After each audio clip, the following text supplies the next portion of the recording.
Well, hello there. Thank you for joining me. It's good to have you back again.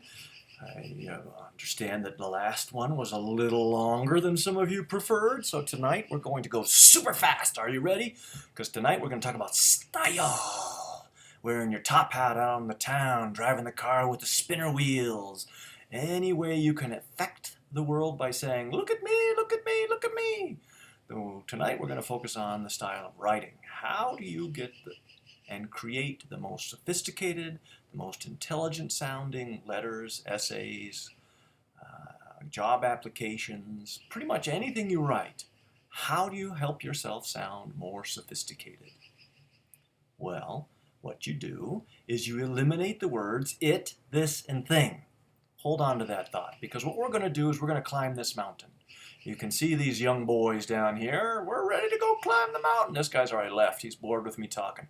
Up the mountain we go, because what's at the top of the mountain? That's that letter. That's that memo. That's the essay for your history professor or your English professor. So how do we get up the mountain more effectively? Well, the most effective way is to revise your writing.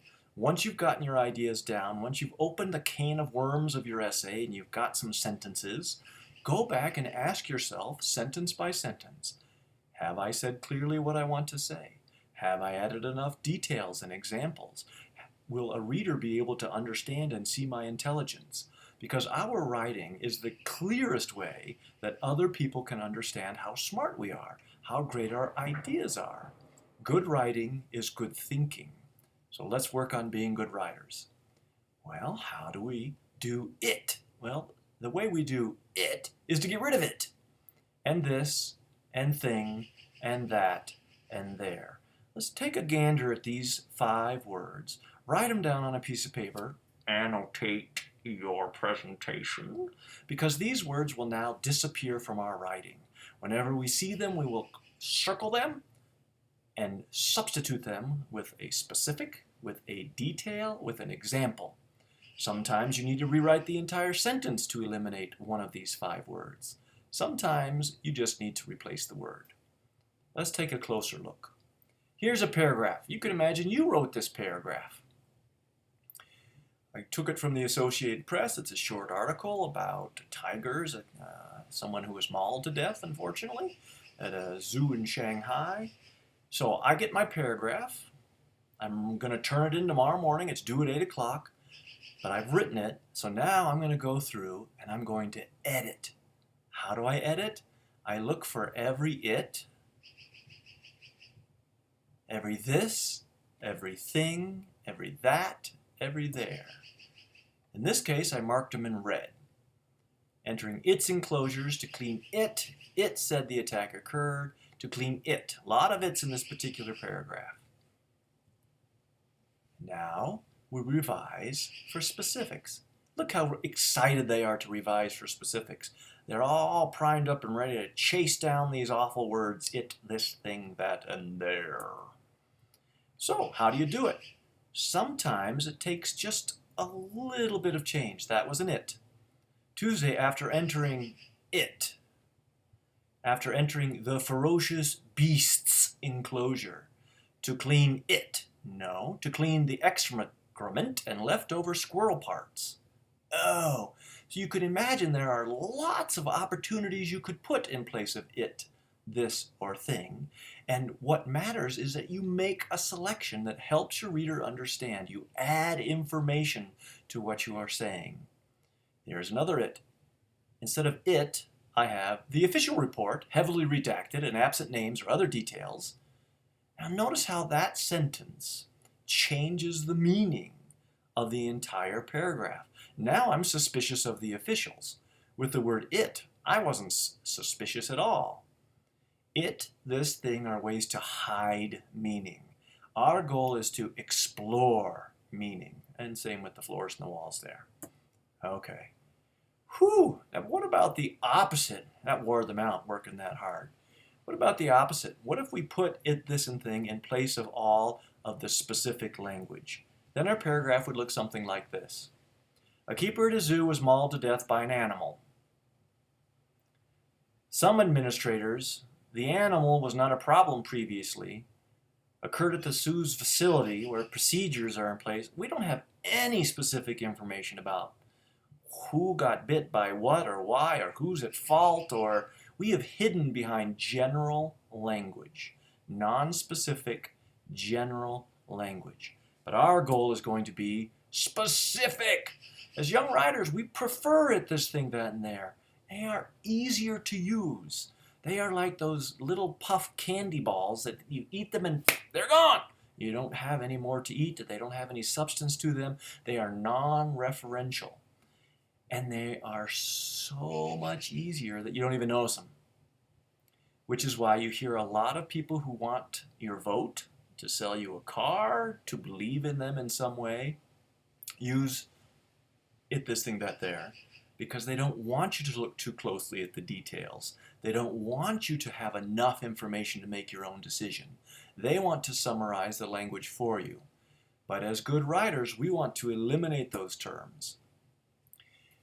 Might be hard to believe, but trust me, you can always find a way to replace the non-referential, abstract, and lazy generalizations.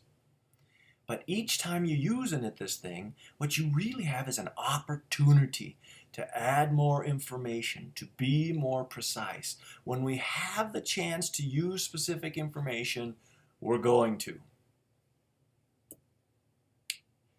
I think the best part of the process I'm teaching you is you will learn how to start editing your own writing. And you will do it with your text messages. You will do it with your friends who are talking to you. Get me that from the kitchen. Hey, I need it. What do you need, dear? I need the egg whip for the cake I'm making. Okay, that's a detail, and now we know. Here's a quick example. Here's the sentence from a short story. The short story is called The River by Flannery O'Connor. Even while searching for it, he didn't find the kingdom, but death in the river as it took him away. I don't know what it means. Is it heaven, acceptance, a pastrami sandwich? Someone like me reading your essay is going to put in pastrami sandwich. Probably not what you meant, but I'm going to put in pastrami sandwich because you, by writing the word it, have given me the permission. Well, then how do we fix? Well, we think about what we're trying to say, we highlight those two words, and then we rewrite the sentence. Even while searching for the kingdom of heaven, Bevel, that's the character's name, when we have a chance to use a specific, use a specific. Could not find acceptance in the preacher offered him, but only death. Oh, that's what it was, as the strong current pulled him under the river. All right, I'm with you now. It, this thing, that, and there are cracks in the sidewalk. Look at that green grass. Cracks in the sidewalk. You don't notice them until somebody says, hey, you step on one of those cracks, you're going to break your mother's back. Whoa, I don't want to do that. My uncle maybe, but not my mom. No, I'm just kidding. We love our uncles. But now that I've told you about them, you're going to see it, this thing, that, there, everywhere. Good. Start calling people out on them. Start calling yourself out on them. Next time you hear a politician use the word, say, what do you really mean there? Could you give me 4 examples? Because we're now going to incorporate it, this thing, into our editing.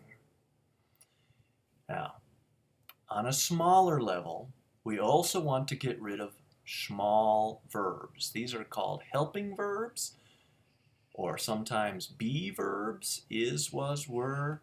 I'm not as intense about you eliminating the small verbs. What you want to have is a lot fewer of them in your writing. So we go back to our paragraph. I marked all the small verbs, way too many in a short section. Maybe 1, maybe 2, but not this many. Well, how do we get rid of them? Well, oh my gosh. Sometimes you just have to rearrange the sentence to get the subject first. Oftentimes we use those small verbs as a way to reverse the subject of the sentence. The best sentences will have a strong subject and then a strong verb, mauled. A rare South China tiger, mauled. Subject, verb. And here I also replaced the topic. The administration, what did they do? Subject, verb. They said that the tiger did this. Okay. Notice I was successful at getting rid of all the is, the bees, the beings, That. Let's take a quick look back at that. So you get the list. Is, was, were, be, being, had, have. Boom. Ooh, pretty. Okay. Simple verbs lead to passive construction. That's a topic we're going to enjoy a little bit later in our time together, but passive constructions are where you either eliminate the subject or put the subject in the second position. So if I said to you, Congress raised taxes, I have a subject and a verb. If I say instead, taxes were raised, that's passive. And I don't have to tell you by whom they were raised. I could just leave the subject off. We'll talk more about that a little bit later. The real issue, though, is that simple verbs tell you about the existence of some element, but not the quality. The tyrannosaur is in the jungle. What do we know? We know the tyrannosaur is in the jungle. But if I say the tyrannosaur hunts in the jungle, or toots, or sleeps, then not only do I know existence, but I know quality. So if you're walking out into the forest and you say, the Tyrannosaurus in the jungle, okay, I go out and I get eaten. But if I say, the Tyrannosaurus is on the prowl in the jungle, then suddenly you have other issues and you know how to proceed. You have to be more cautious, take the long way around. It adds to the depth and sincerity, if you will, of your sentence. Another example. Harry is amazed by the book and steals it from her and hides it in his coat. So I create the new subject, the book. There it is, the book. The book, strong verb, amazes Harry, and he steals the children's Bible and hides Mrs. Cronin's ancient possession, that's the third it, in his coat. Strong subjects, strong verbs, eliminate it, eliminate is. Ooh, this is so easy. Look what I just did. It is so easy. It is so easy. Eliminating the words it, this thing, and simple verbs, that's not right either. I find eliminating it, this thing, and simple verbs easy. Boom! I did it. What I'm doing is giving you two small areas to think about in your writing. You don't have to change all of your writing, just at this thing. Just as many is's as you can. You will find no other exercise helps you to be more persuasive, more sophisticated, more intelligent sounding in your writing. So we are going to work on that on many different levels. In your texts, in your conversation, when you're writing an email. Work on finding all the it, this thing in your writing until eliminating those terms becomes a habit. You might think, my sentences seem a little rough right now. Perhaps, at first. I've been doing it for 20 years, so I'm pretty good at it. I'm pretty good at recognizing when I use it and eliminating that irksome word. It will take time. Eliminating those irksome words will take time for you, but not that much time. We can get these words gone. Oh my gosh, we got to the top. It was a pretty small cave after all. Wait a second. There's a child in that cave. It wasn't a small cave at all. It was huge. We got that job. We got the promotion. We got the person to go out on a date with us because our love letter was so sweet and effective. The more you eliminate it, this thing from your writing, the more persuasive you will be. And the view from that exceptional, efficient writing is spectacular. Oh gosh, look, way down here's the tent.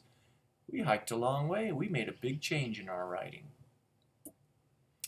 Let's get jumping. Next time you write something, for me especially, make sure you go back and look for it, this thing. To annotate our talk today, quickly write down the 2 or 3 main ideas that you found most important from our talk. I'll be excited to see you soon. Thank you.